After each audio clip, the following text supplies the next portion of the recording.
After releasing their debut EP in 1986 titled Torture Knows No Boundaries in 1988, they released their full-length album titled Breaking Point. This is the first to introduce us to Mike Howe.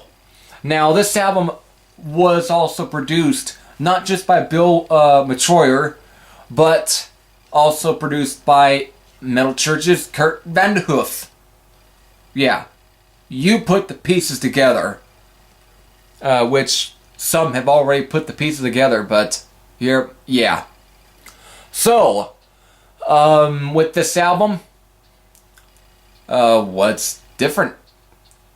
Well, this album definitely is a little aggressive, but also a bit more melodic than, the Torture Knows No Boundaries EP. It's definitely progresses on, but Mike Howe, we really hear what he's capable of, and he's definitely a really good singer, nonetheless. He's definitely fits the album, and we got, it starts with Heretic, All Kingdom Fall, and the Kingdom Fall, or something like that.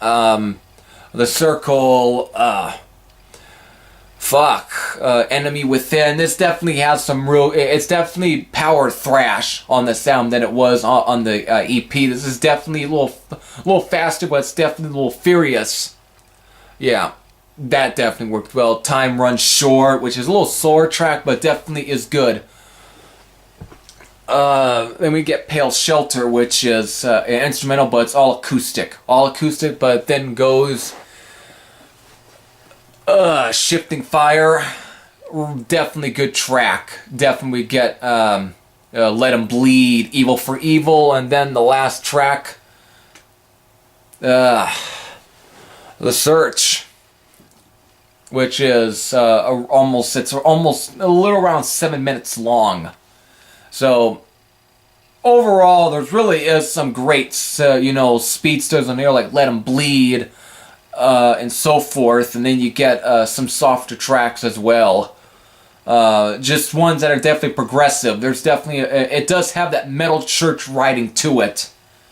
Overall, just a really great album, and I only listened to this yesterday because I never checked this out when I did. I always wanted to, but I just waited until yesterday, and definitely this is one I may revisit for later on, so I can give you a much better opinion. But other than that, I really dug what I heard. It's definitely a great album. So this is really, at times, it really isn't so much a review for you guys. It's kind of more of me telling of what I thought, and instead of analysis or something like that.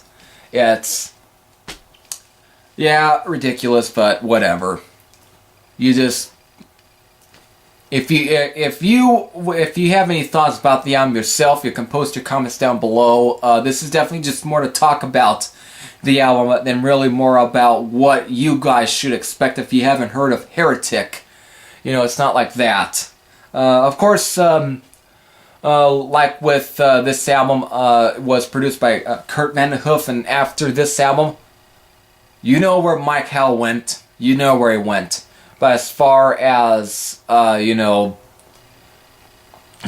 O'Hara and Stuart Fujinami and, goddamn, I had this guy in my head, but three of these members, of course, would, minus the one that I can't bring up, might put his name in the, here, I don't know.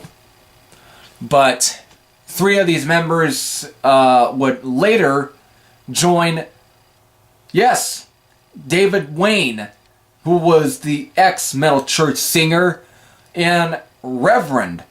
So one singer goes on to Metal Church while others go on to ex-Metal Church's band. So again, there's that tie between Heretic and Metal Church. With that, overall, really good album. I really dug what I heard. There's definitely some fast parts in there. There's definitely some slow parts. It's overall a very, at times, very progressive, but it's just a very solid one. Of course, they did have a song, Impulse, that was featured on one of the Metal Massacres, and I believe is Metal Massacre 7. because the Metal Massacre that was on was like the one that was released in 1986, so it has to be like 7. So with that, time to get on to the next other bands. Later.